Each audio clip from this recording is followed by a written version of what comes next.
오늘 밤 9시부터 경북 의성과 고령에는 한파 경보가 발효됩니다. 서해안 일부 지역과 강원 영동, 제주를 뺀 전국 대부분 지역에는 한파주의보가 내려졌습니다. 내일 아침 기온은 서울이 영하 6도 등 전국이 영하 10도에서 영하 1도로 오늘보다 7도에서 13도가량 낮겠습니다. 낮 기온은 전국이 영하 4도에서 영상 8도로 예상됩니다. KBS 1라디오 4시 뉴스를 마칩니다. 지금까지 아나운서 이재홍이었습니다. KBS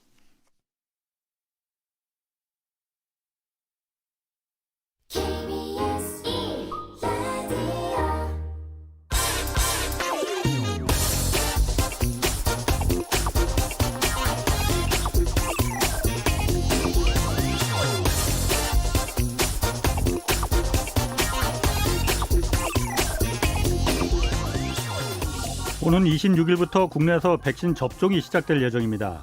백신이 코로나 사태를 종식시키고 예전으로 돌아가게 만들어줄지는 사실 확신할 수 없습니다. 그렇지만 백신은 지금 큰 변동성을 예고하고 있습니다. 바로 물가 상승과 인플레이션입니다. 그동안 코로나 사태로 억눌렸던 소비 욕구가 백신 접종 시작과 함께 폭증하면서 물가 상승이 예고되고 있고 또 원유 등 원자재 가격이 요즘 계속 올라가는 것도 세계 각국의 생산 시설이 다시 공급을 재개할 준비를 마쳤다는 그런 신호로 읽혀집니다. 더구나 세계 각국이 시중에 풀어놓은 돈이 14조 달러나 됩니다. 우리 돈으로 치면은 1경 5천조 원. 이거 가늠하지도 못할 만큼의 엄청난 규모입니다. 시중에 넘쳐나는 화폐 그리고 억눌렸던 소비의 폭발이 당연히 인플레를 불러오겠죠.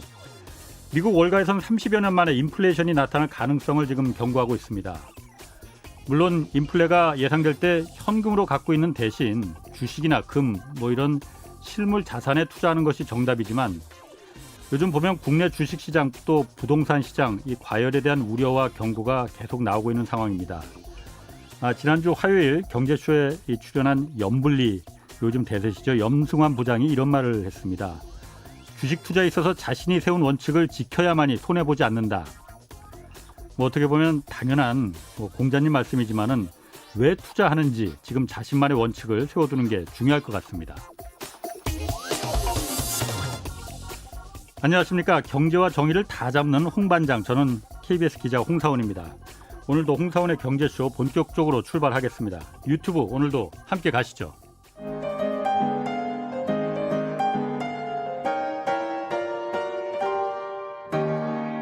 경제방송 많으면 많을수록 아무거나 들으시면 큰일 납니다.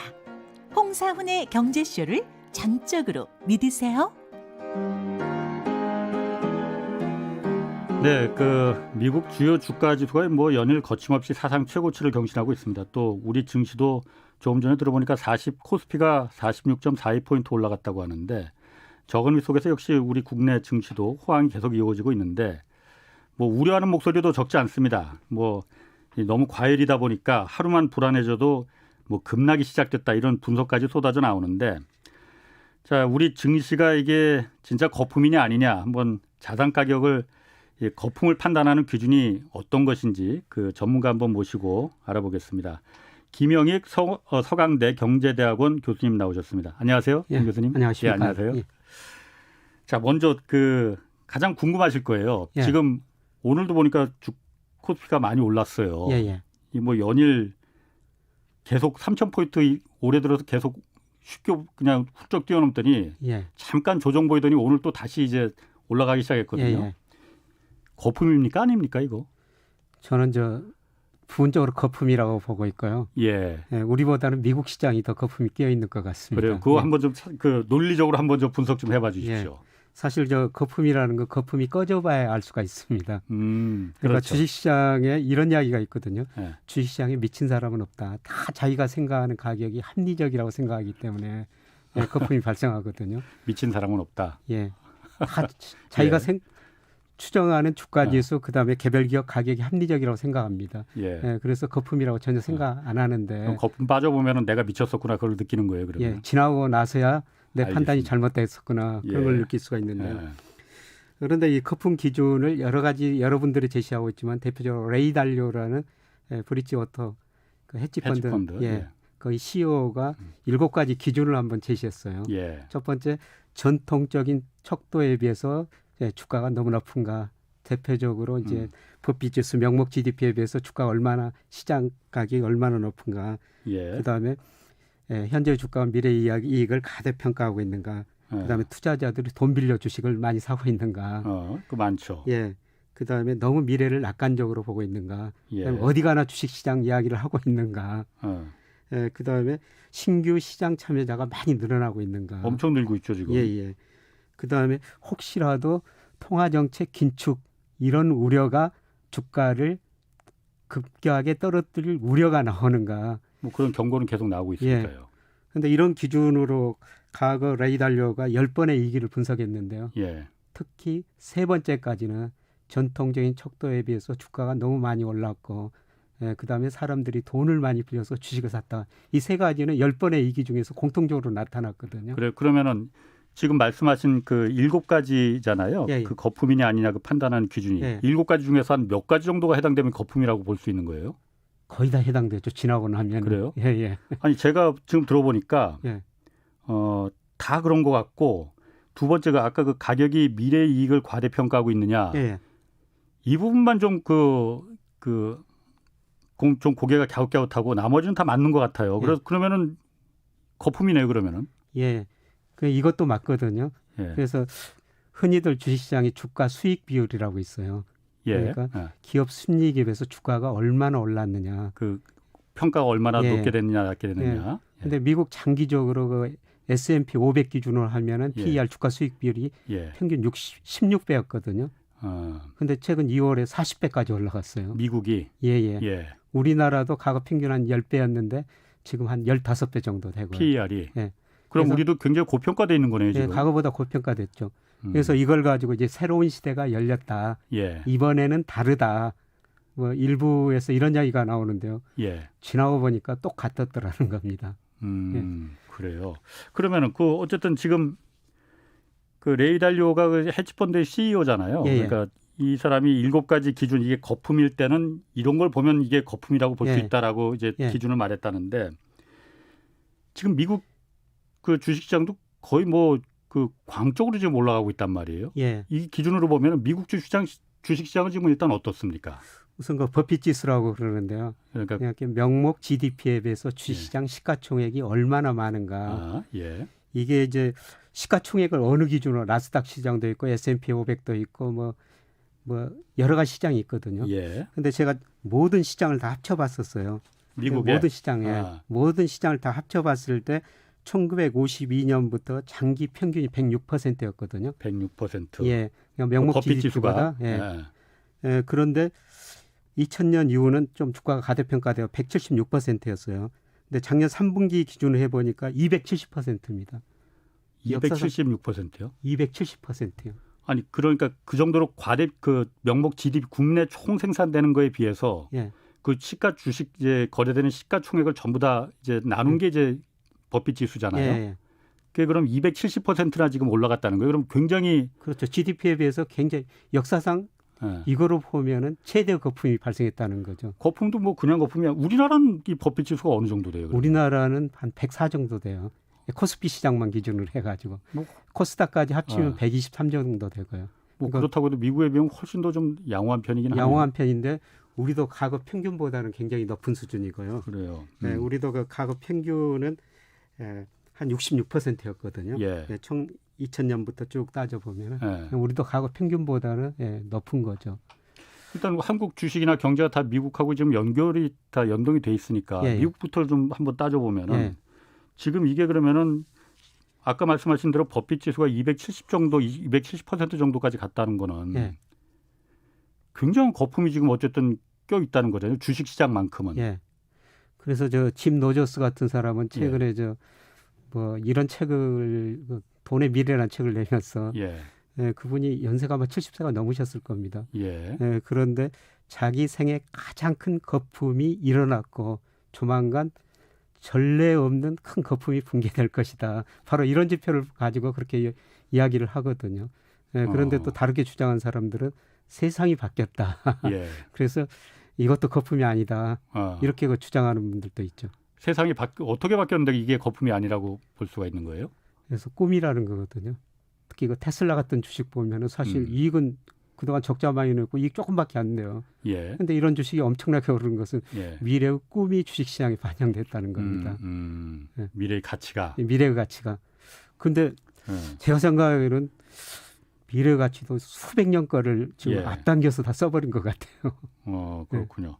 미국은 그렇다 치더라도 예. 그럼 아까 한국의 그 버핏 지수가 뭐 몇 퍼센트라고 하셨죠? 104%. 4%. 예, 작년에 104%. 100% 정도면은 그러니까 어쨌든 그 균등하게 그러니까 그 GDP에 비해서 예. 시가총액이 적정하게 평가됐다라고 예. 볼 수 있는 거잖아요. 사실 우리 주가는 그동안 저평가됐다가 이제 제값을 받기 시작했는 것이죠. 그럼 우리가 버핏 지수가 과거에는 한 어느 정도 됐었어요? 2000년 이후로 평균이 66%였어요. 그때는 굉장히 굉장히 저평가됐었죠. 그런데 우리 주가가 사실 2011년부터 2019년까지 박스피라고 그랬지 않습니까? 예. 평균 주가가 거의 9년 동안 2070이었어요. 계속 제자리 걸음했죠. 예. 저평가됐다가 작년에 세계 평균 주가가 14% 올랐는데 우리 코스피는 31%로 올라버렸어요. 예. 작년 한 해 이제 저평가 정도를 완전히 해소해버리고 이제 고평가 국면으로 들어선 거죠. 아니 작년에 그럼 이 코로나 상황인데 예. 뭐 불경기 세계적인 불경기라고 하는데 왜 우리 물론 미국도 마찬가지지만은 우리 주식시장 그렇게 저평가돼 있던 게 갑자기 이렇게 그냥 그 버핏 지수가 올라갈 정도로 그 평가가 뭐 제대로 됐다고 봐야 되나 아니면 고평가됐다고 봐야 되는지 예. 왜 그렇게 된 건가요? 우선은 우리나라 훌륭한 제조업이 있기 때문입니다. 예. 삼성전자, 뭐 LG전자, 현대차, 포스코 같은 이런 제조업이 있기 때문에 예. 사실 세계 경제가 어려울 때 작년에 서비스업 경제가 굉장히 나쁘고 서비스업 중심인 미국, 유럽 경제가 나빴는데요. 그렇죠. 제조업 중심인 우리나라, 중국 예. 경제는 상대적으로 좋았거든요. 예. 거기다가 동학개미운동이라고 그러는데 예. 우리 개인들이 작년 4월부터 엄청나게 주식을 사기 시작했어요. 예. 그래서 이런 것들이 주가 상승을 초래한 것이죠. 그렇군요. 그럼 다시 이제 돌아가서 김 교수님 아까 처음에 지금 상당한 거품이 껴 있다고 좀 판단하신다고 하셨잖아요. 예. 한국 주식시장에서 왜 그렇게 보시는 건가요? 그래서 버핏 지수가 예. 이제 과거 평균보다 훨씬 높아졌다.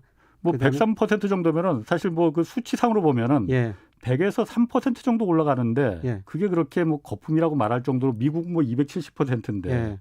3% 정도면 별거 아닌가? 좀 기준이 다르고 미국은 이제 전체 주식 시장이고 우리는 예. 좀 제가 코스피만. 104% 코스피만 코스닥까지 하면은 123% 정도 되고요. 네.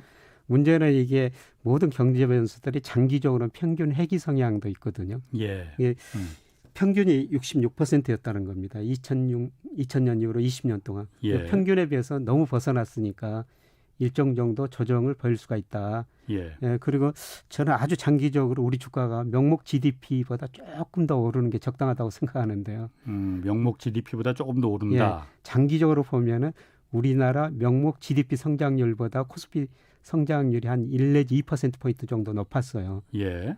그런데 우리나라 이제 명목 GDP 성장률이 앞으로 3, 4%일 거거든요. 그러면 코스피 기대 수익률은 4 내지 5%고요. 예. 제가 이 명목 GDP 가지고 추정해 보면 올해 그 적정 주가 지수는 한 2,800 정도 나옵니다. 물론 내려간다는 얘기래요. 그러면. 제가 추정한 적정 주가.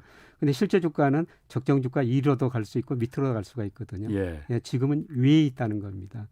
지금 주가가 지금 오늘도 올라가고 계속 지금 뭐 동학개미 때문에 그런지 모르겠으나 계속 지금 붕업돼 있는데 이 찬물을 지금 끼얹고 계십니다. 지금 내려간다는 거 아니에요 지금? 왜 그렇게 보시는 거예요? 그거? 우선 주가가 가대평가됐다는 말씀을 드렸고요. 그 다음에 대표적으로 우리 주가하고 가장 관계가 깊은 상관계수가 높은 변수가 일평균 수출 금액이에요. 일평균 수출 금액하고 우리 주가하고 상관계수가 2000년 이후로 보면 0.86 정도로 거의 같은 방향으로 움직이거든요. 근데 일평균 수출도 좀 증가는 하고 있지만은 일평균 수출로 지금 주가를 평가해보면 한 37% 정도 가대평가됐어요. 그래서 수출에 비해서? 가끔 언론에서 실물과 금융에 괴리가 발생했다. 뭐 하는 총재도 가끔 그런 이야기를 하고 있지 않습니까? 그렇죠. 그거는 실물에 비해서 금융의 괴리가 너무 벌어졌다는 겁니다. 그 괴리가 좀 좁혀지는 과정이 앞으로 필요하다는 것이죠. 그래요. 자, 그 질문 지금 몇 개가 들어왔는데요. 0385님이 미국 거품은 언제 꺼집니까? 거품인 것 같다는 생각은 어느 정도 동의하는데 시기가 중요하지 않습니까? 사람도 일주일 뒤에 죽는 거랑 10년, 20년 뒤에 죽는 거는 완전히 다르잖아요. 누구나 언제든 죽으니까요. 예. 이렇게 물어보셨거든요. 미국 거품이 언제 꺼지겠느냐? 뭐 이것 좀 뭐 답해 주실 수 있을까요? 정말 어려운 질문인데 예, 결국 거품이 발생하면 그 사람도 죽는다고 정말 예. 뭐 중요한 말씀하셨는데요. 사실 저도 그 시기는 잘 모릅니다. 네. 예, 그러나 저는 머지 않았다고 보고 있습니다. 예, 그래서 늘 제가 주장하는 이야기가 파티를 지금 즐기되 문 앞에서 탈출구가 가까운 문 앞에서 즐겨라. 예, 저는 아마 2분기 정도 가면 미국 소비자 물가가 3% 넘을 거라고 생각하고 있거든요. 물가 상승률이 그리고 3%까지 예.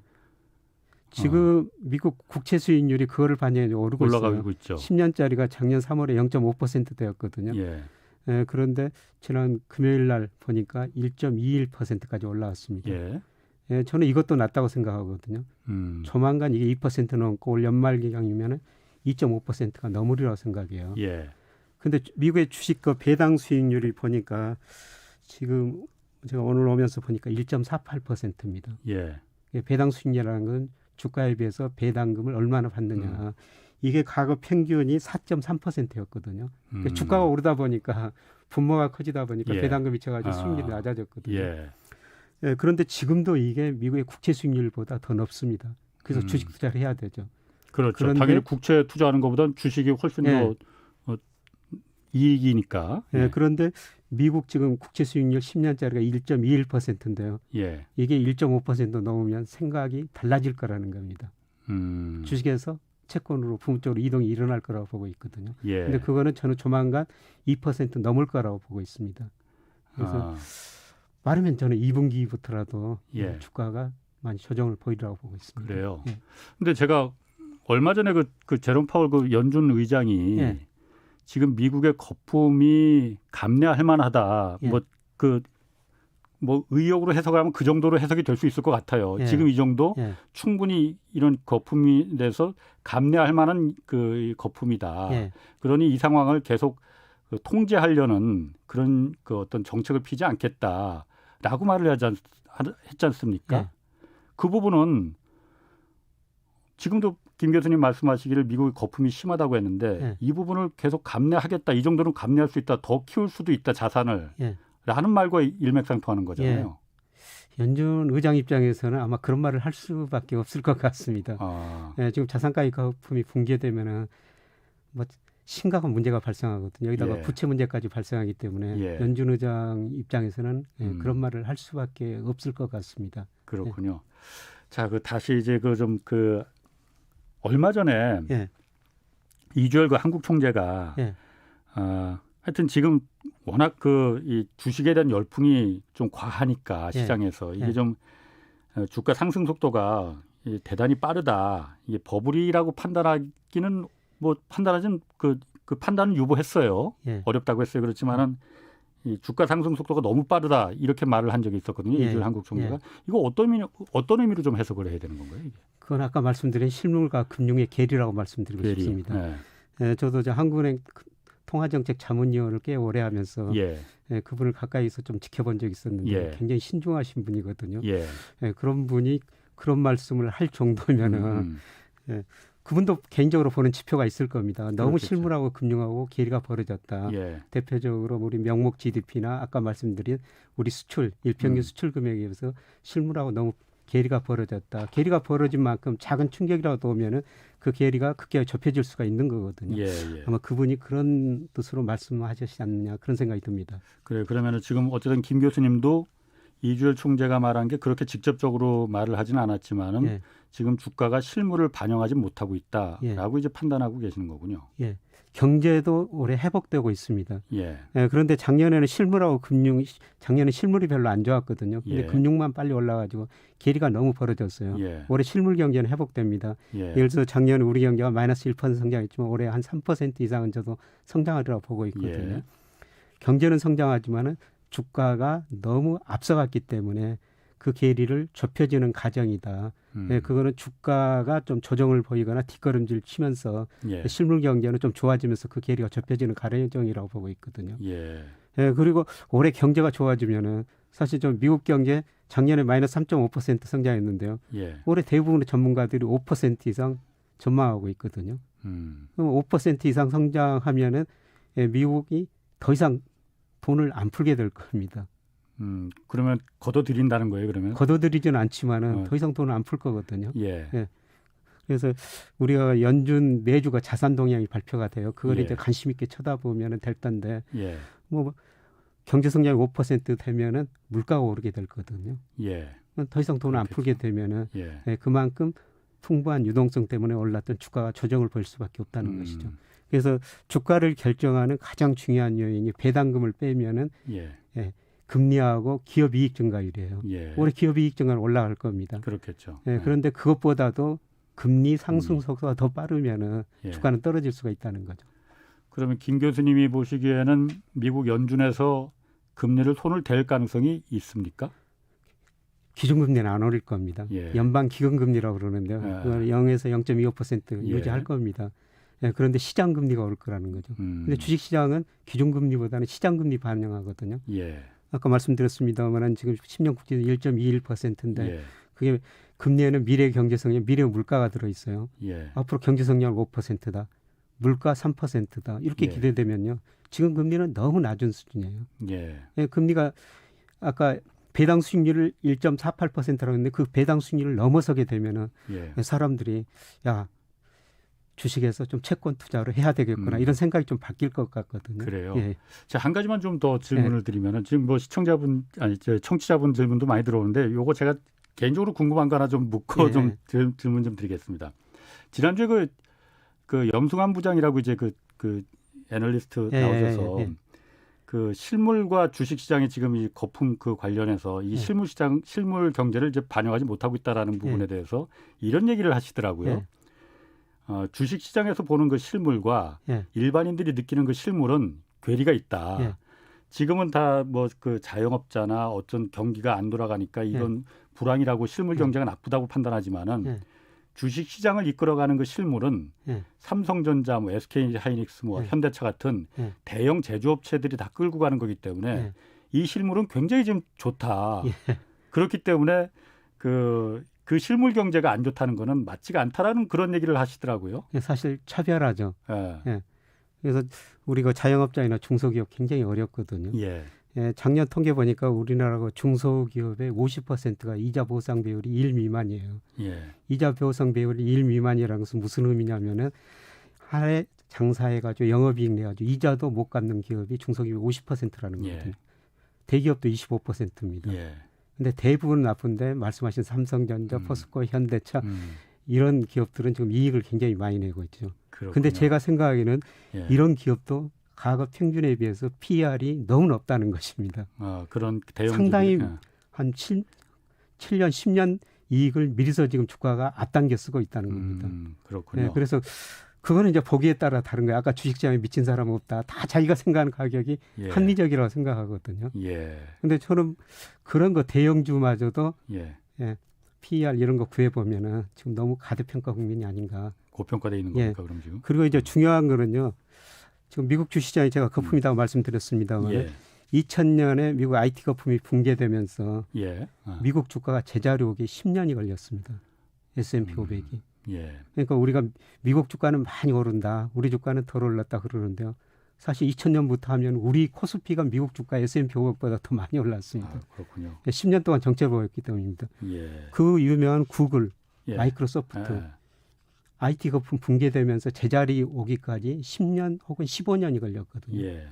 그러니까 아주 고점에서 사면은 그렇게 많이 기다려야 된다는 겁니다. 그런데 저는 지금이 거의 그런 시점이 아닌가. 그래서 사실 그 주식시장에 이런 이야기하면은 다들 싫어하거든요.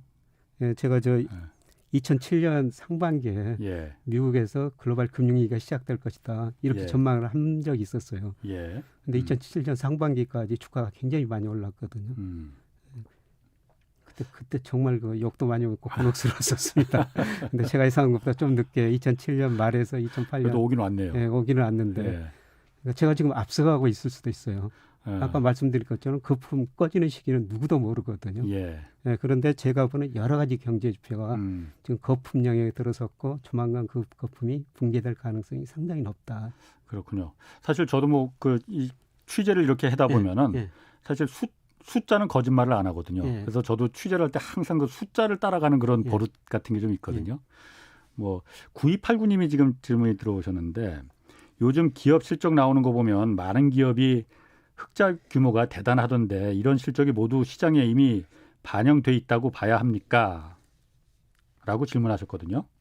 그런데 우리 기업 실적이 올해 증가하지만 이게 사상 최고치가 아닌 거거든요. 예. 우리 기업 실적이 코스피 기준으로 2017년에 사상 최고치 기록이 있었어요. 그래요? 예. 그때 삼성전자가 지금보다 훨씬 더 이익을 많이 냈습니다. 영업이익이 50조가 넘었었어요. 예. 예. 근데 그때 코스피가 2,600까지 올랐거든요. 예. 그러니까 지금 새로운 시대가 도래야 했는지 예.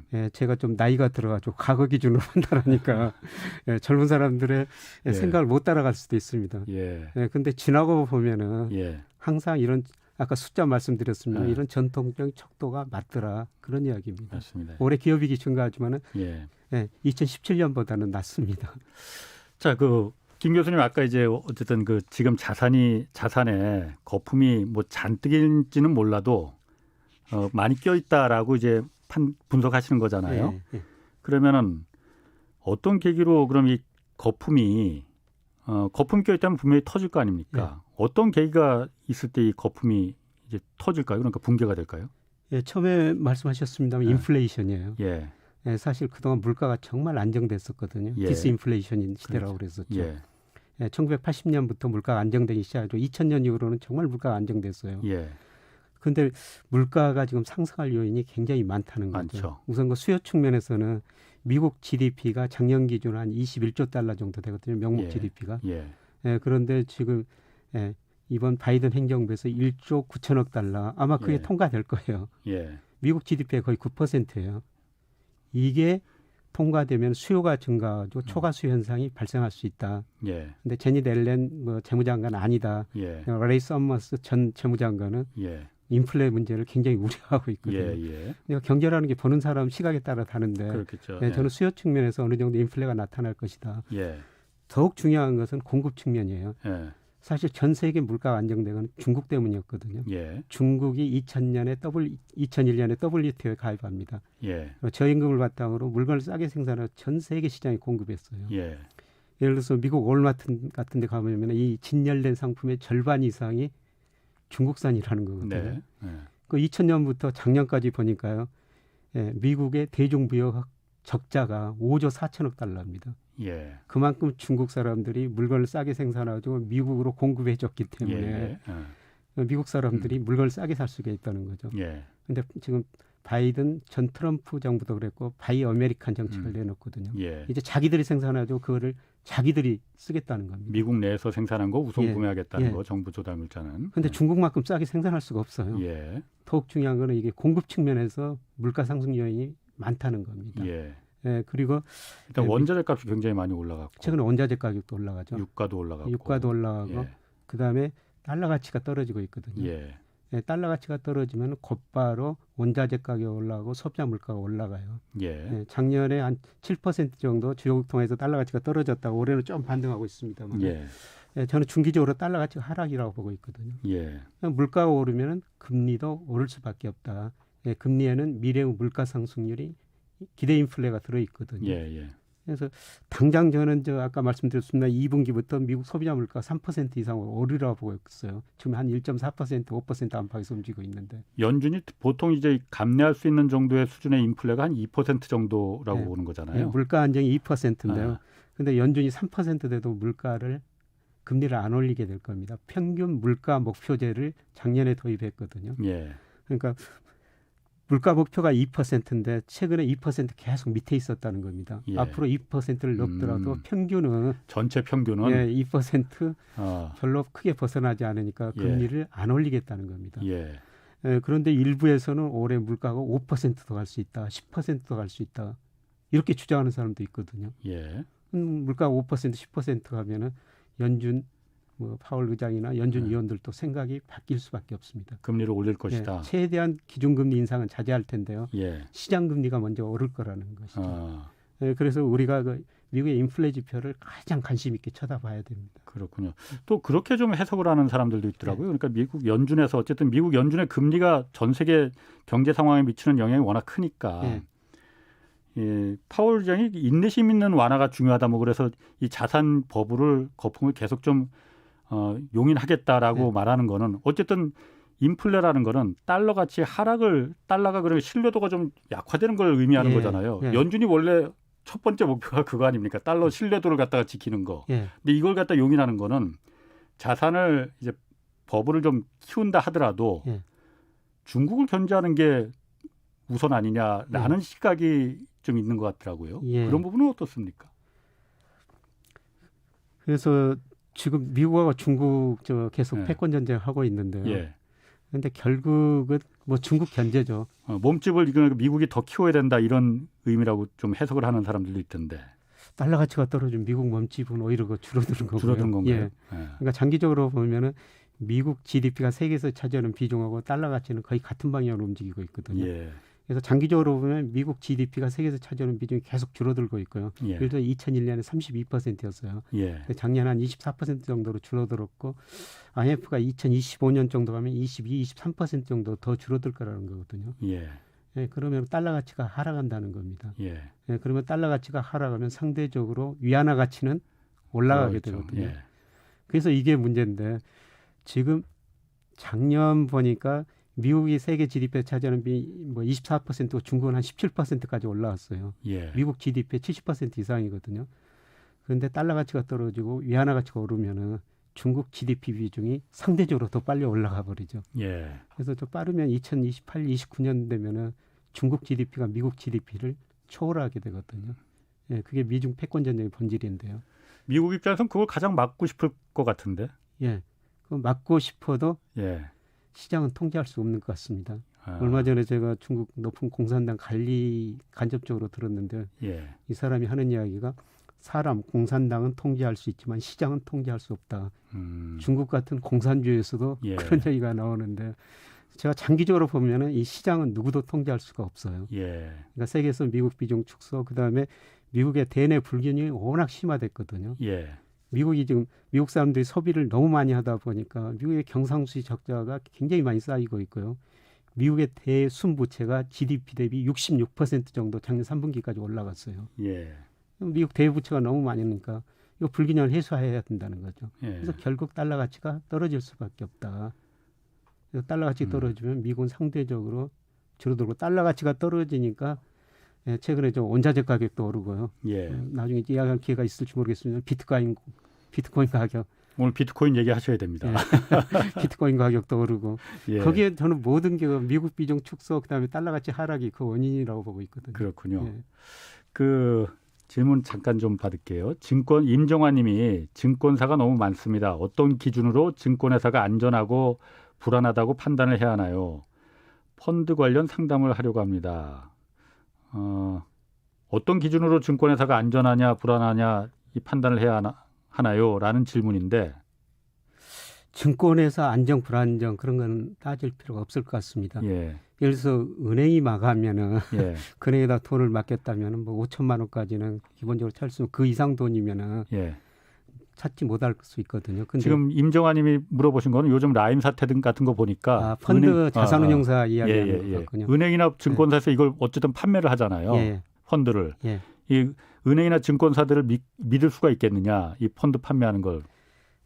그거는 뭐 보는 사람에 따라 기준이 달라지겠습니다만 저는 한마디로 굉장히 오래된 펀드 그리고 안정적인 수익률을 낸 펀드 이런 펀드에 가입하시는 게 좋을 것 같습니다. 그렇군요. 한 가지만 좀 더 질문 받을게요. 원창희 님이 교수님 중국이 2021년 경기가 좋아져서 전 세계 국가 중에서 금리를 제일 먼저 올리면 어떻게 되는 건가요? 중국도 올해 금리를 그렇게 올리지는 못할 겁니다. 올해 IMF가 중국 8.1% 성장한다고 그러는데요. 사실 기저효과예요. 작년에 2.3% 성장했거든요. 중국이 그렇게 성장하더라도 실제 GDP가 잠재 GDP 올해도 밑에 있을 거고요. 그다음에 중국 기업들도 굉장히 지금 부실해져 있거든요. 중국 GDP 대비 기업 부채가 163% 정도 됩니다. 예. 그래서 중국도 함부로 금리는 올리지 못할 것 같습니다. 그렇군요. 네. 알겠습니다. 근데 저는 여기 기왕 중국 이야기 나왔으니까 예, 예. 중국 주식에 투자하라고 그렇게 좀 권유를 하고 있거든요. 왜요? 미국보다는 중국 주식에 투자하라. 미국은 거품이고 중국은 사실 거품이 2006년, 7년에 그때 일어났어요. 예. 그때 상하이 종합주식과 지수가 6,000이 넘었다가 예. 1,800까지 떨어졌다. 현재 3,500 정도거든요. 예. 중국은 거품이 완전히 붕괴됐다가 큰 흐름 보면 이제 다시 거품이 생성되는 과정이라고 보고 있습니다. 그래요. 그리고 중국의 실물 경제는 앞으로 경제 성장은 4 내지 5%로 떨어지겠지만은 실물보다는 금융이 굉장히 빨리 확대되리라고 보고 있거든요. 예. 금융이 확대되리라고 보는 이유는 그동안 중국 기업들이 투자할 때 돈을 빌 때 은행에서 빌렸었어요. 간접금융이라고 그러죠. 예. 근데 지금은 은행에서 빌리기보다는 주식이나 채권 통해서 자금을 조달하거든요. 그래서 주식 채권 시장이 굉장히 빠른 속도로 확대되고 있어요. 미국이 이제 중국한테 요구하는 예. 것은 5조 4천억 달러 무역 적자를 냈는데 예. 그걸 미국이 상품 생산을 중국에서 도저히 찾아올 수는 없거든요. 예. 미국이 잘하는 거는 금융입니다. 예. 중국 금융시장 빨리 개방하라는 거죠. 예. 예. 그래서 이미 중국이 2019년에 은행을 외국인한테 완전히 개방했고요. 작년에 예. 증권보험회사 다 개방해버렸어요. 예. 앞으로 남은 거는 외환시장 금리 자유화거든요. 예. 근데 중국도 중기적으로 외환화 국제화를 포함한 금융광을 추구하기 때문에 개방할 수밖에 없습니다. 그래서 지금 미국계 금융회사들이 중국 진출을 굉장히 많이 늘리고 있고요. 예. 심지어 일본 노무라 증권도 중국 진출을 계속 확대하고 있습니다. 예. 앞으로 중국 금융시장이 굉장히 빨리 성장할 거라는 것이죠. 그러면 어쨌든 김 교수님은 지금 자산에 어쨌든 지금 투자하는 거는 미국 주식보다는 중국 주식 쪽이 더 수익성이 좋을 거다. 예, 앞으로 10년 정도는요. 그래요. 근데 아까 2000년에서 2009년 미국 주가가 올 평균 수익률이 0.09%였거든요. 예. S&P 500 기준으로. 예. 근데 상하이 종합주가 지수는 1.1%였어요. 예. 2000년에서 2009년은 중국 주가가 제일 많이 올랐습니다. 2010년부터 올 1월까지는 미국 주가가 제일 많이 올랐는데요. 예. 저는 앞으로 10년은 2000년에서 2009년 같은 양상이라고 보고 있거든요. 예. 중국, 우리, 미국 수익률 보면은 그런 식으로 전개되리라고 보고 있습니다. 그러면 아까 어쨌든 미국 그 주식시장도 거품이 너무 많이 껴있고 한국 주식시장 주가도 지금 내려갈 거라고 지금 판단하시는 거잖아요. 그럼 중국 쪽에 그러니까 그 투자는 게 가장 현명한 투자라고 볼 수 있겠네요. 지금. 미국이 내려가면 중국도 좀 내려갈 겁니다. 근데 상대적으로 제일 덜 내려갈 주식시장이라고 보고 있거든요. 그렇군요. 이럴 때 중국 주식 사시자는 겁니다. 그럼 지금 어쨌든 앞으로 그 의도하든 의도하지 않든 인플레가 그 발생할 가능성은 굉장히 환경은 커진 거잖아요. 그러면 지금 내가 만약 현금 자산을 갖고 있다 하면은 이걸 현금을 그냥 돈으로 갖고 있는 건 바보 아닙니까? 그렇죠. 어디다 넣어야 되는 거잖아요. 그러면은 어디다 넣는 게 가장 좋겠습니까? 인플레 해지 수단이 금일 수도 있고요. 그다음에 물가 연동 채권이라고 있거든요. 안정성을 추구하시는 분들은 물가 연동, 물가 오른 만큼 정부가 채권을 발행해요. 그리고 이제 물가 오르면 부동산, 그다음에 주가도 오르는데요. 그런데 제가 보기에는 지금 부동산 주가는 너무 거품이 발생해가지고 한번 꺼진 다음에 다시 올라갈 것 같습니다. 그래요. 그러면은 요즘 또 젊은 사람들이 주식만큼 또 이제 열광하는 게 바로 그 비트코인입니다. 이것도 굉장한 투자 자산으로 지금 그 사람들이 지금 인식하고 있거든요. 옛날에는 이게 그냥 범죄 머니, 블랙 머니 이거로 이제 그 프레임이 됐었는데 요즘 보니까는 비트코인이 뭐 한 코인당 5만 달러 그러니까 6천만 원 가까이 올라가는 거잖아요. 그리고 미국의 주 월가에서도 대형 은행들도 이걸 일종의 화폐로 인정을 하는 분위기고 어떻습니까? 이 비트코인 그 투자 쪽에 대해서는? 저는 비트코인 가격이 결론적으로 좀 거품이지만은 시대 변화라고 보고 있거든요. 우리가 받아들여야 된다.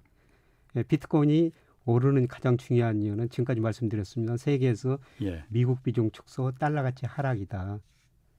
지금 미국이 돈을 엄청 많이 풀고 있지 않습니까? 결국 인플레가 발생하고 달러 가치가 하락할 수밖에 없어요. 그러면 여러 가지 대안을 찾는데 그중 하나가 비트코인일 것이다. 비트코인이 원래 처음에 만들어진 것도 그러니까 미국이 달러를 막 찍어내는 걸 못마땅하게 생각해서 만들었다면서요.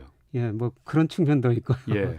예, 그다음에 비트코인이 과거에는 이제 투자 그냥 수단에 불과했었거든요. 예. 근데 최근에는 일부 회사들이 이게 거래 수단 뭐 페이팔 효과라고 그러죠. 예. 페이팔이 전 세계 3억 5천만 명 회원을 가지고 있어요. 그렇죠. 예. 비트코인을 받겠다는 거죠. 예. 그다음에 최근에 그 테슬라가 비트코인 받고 그 전기차를 팔겠다는 거 아닙니까?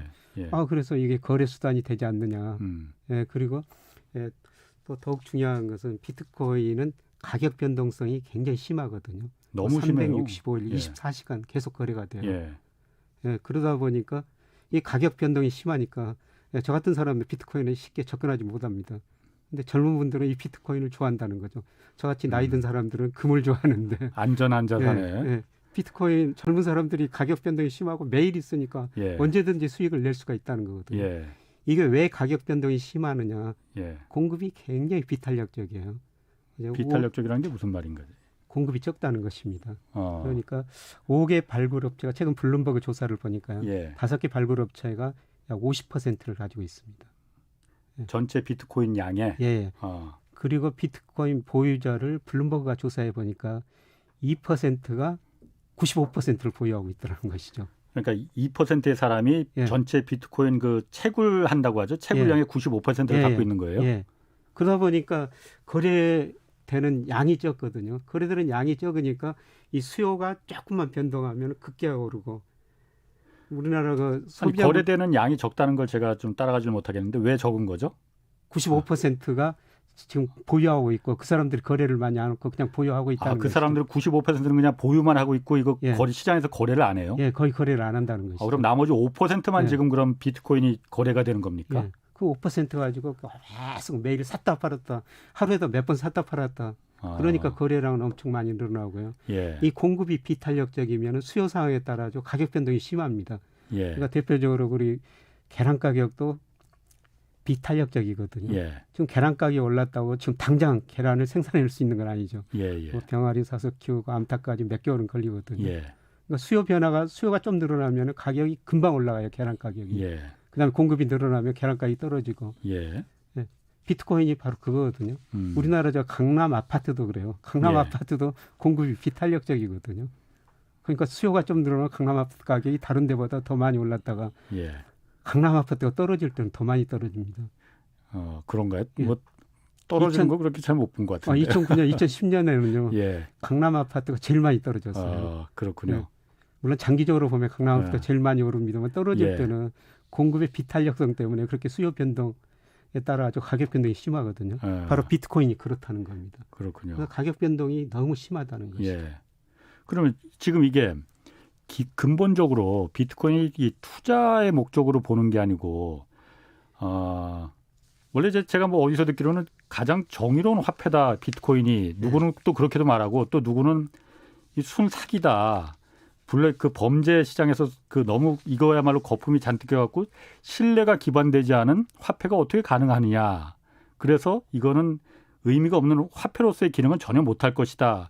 라고 이제 그 양 두 부류가 있었지 않습니까? 주장하는 부류가. 근데 요즘 보면은 월가의 주요 그 뉴욕 멜론 은행도 이걸 갖다가 인정을 하기 시작했고 또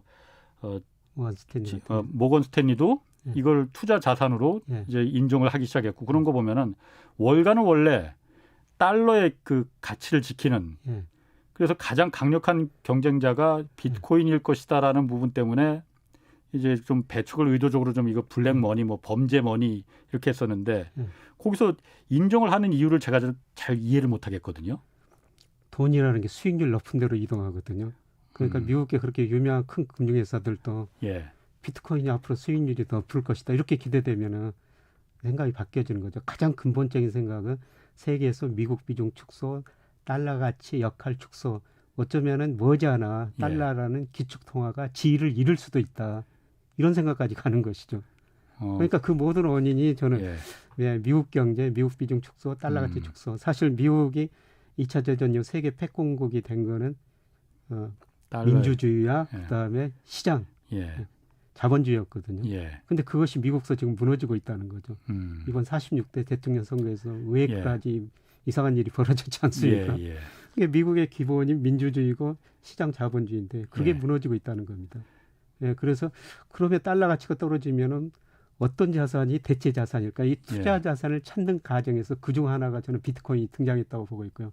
예, 그래서 비트코인 가격이 좀 많이 오르고 있는데, 예, 그런데 역사적으로 보면은 지금 모든 자산 가격에서 70년대 이후로 쭉 제가 지켜보니까 비트코인만큼 이렇게 거품이 발생하는 자산 가격은 없거든요. 그럼 이게 굉장히 거품이 많이 껴있는. 그럼 여기 들어가면 안 되겠네요, 그러면은. 근데 사실 우리가 저 주가는 제가 명목 GDP로 평가해 보니까 우리 평균 축정 저가가 한 2,800이다. 그다음에 삼성전자 주가 기업 이익이 얼마니까 얼마다 이렇게 나오는데 비트코인은 적정 가치를 추정할 수가 없어요.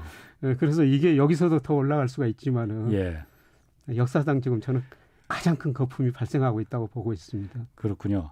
뭐 지금 하이든님이 잠깐 비트코인 관련해서 국가에서 발행하는 암호화폐가 곧 등장해도 비트코인이 살아남을 것인가요? 그러니까 암호화폐하고 비트코인은 좀 다른 거잖아요. 그러니까 뭐 요즘 뭐라고 하죠? CBCB라고 하던가요? 그 디지털 화폐. 디지털.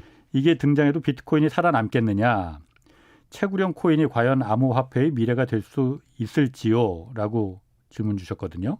그러니까 국가가 발행하는, 중앙은행이 발행하는 이 암호화폐가 활성화되면은 비트코인은 금방 죽는 거 아니냐라는 의미인 것 같은데. 예, 역할은 좀 축소될 것 같습니다. 지금 저 중앙은행 디지털 커런시를 제일 지금 빨리 발행하는 나라가 중국이고 시업삼아 하고 있거든요. 예, 그런 것들이 조만간 저는 세계 전부 중앙은행이 그런 저 디지털 화폐를 발행하리라고 보고 있어요.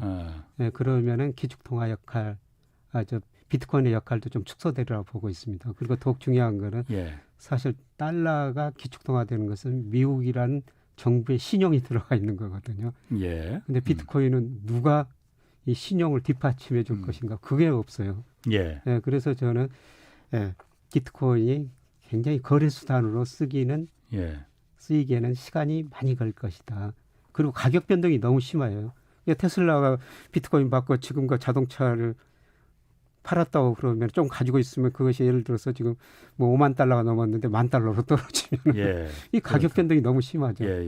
그래서 화폐가 가장 중요한 기능 중에서 안정성인데요. 비트코인은 지금은 안정성이 너무 떨어져 있다. 근데 저는 앞으로 비트코인 수요가 많이 늘어나면요.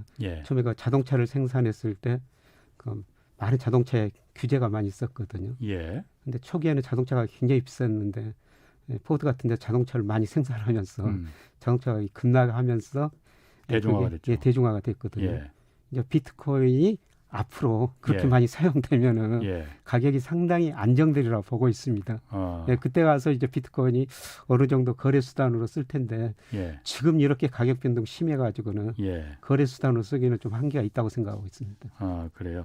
그 디지털 화폐라는 게 지금 각국 정부가 중앙은행에서 발행하겠다는 그 디지털 화폐라는 거는 그냥 기존의 화폐를 디지털로 그냥 뭐라고 하나요? 유통 방법만 바꾼 거 이렇게 보면 되는 건가요? 그렇죠. 그럼 종이를 디지털로 바꾸는 거죠. 그럼 그거는 국가가 그러니까 그 화폐 신용을 부여하는 거잖아요. 그렇죠. 그럼 비트코인하고는 뭐 사실 전혀 뭐 디지털로 유통이 된다는 것뿐이 같은 거지 다른 거네요. 그러니까. 그렇죠.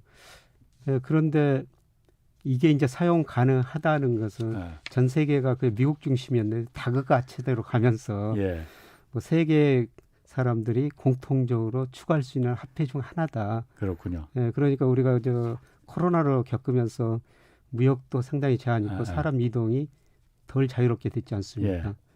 그러니까 디지털 시대가 돌아있는데 그 중에 하나가 비트코인이다. 알겠습니다. 그래서 그렇게 인기를. 이거 마지막 중요한 질문 짧게 하나. 1927님이 다 거품이라면 어디다 투자해야 되는 겁니까? 라고 물어보셨거든요. 좀 짧게. 지금은 현금 비중 많이 가지고 있는 게 좋을 것 같고요. 인플레가 예상되는데도. 현금이 가장 최고입니까? 그럼 역시? 지금은 현금이 저는 최고라고 생각하고 있습니다. 이유 간단하게 한 10초 정도로만 설명해 주시면. 주가하고 부동산 가격이 저는 조만간 큰 폭으로 하락을 보고 있거든요. 그래서 현금, 금, 그다음에 물가 연동 채권 뭐 이런 것 정도로 지금 가지고 계시면 좋을 것 같습니다. 알겠습니다. 오늘 말씀 김 교수님 정말 고맙고요. 지금까지 김영익 서강대 경제대학원 교수님 함께했습니다. 자, 홍사훈의 경제쇼 여기까지입니다. 저는 KBS 홍사훈 기자였고요. 내일 4시 5분에 다시 찾아뵙겠습니다. 지금까지 경제와 정의를 다 잡는 홍사훈의 경제쇼였습니다.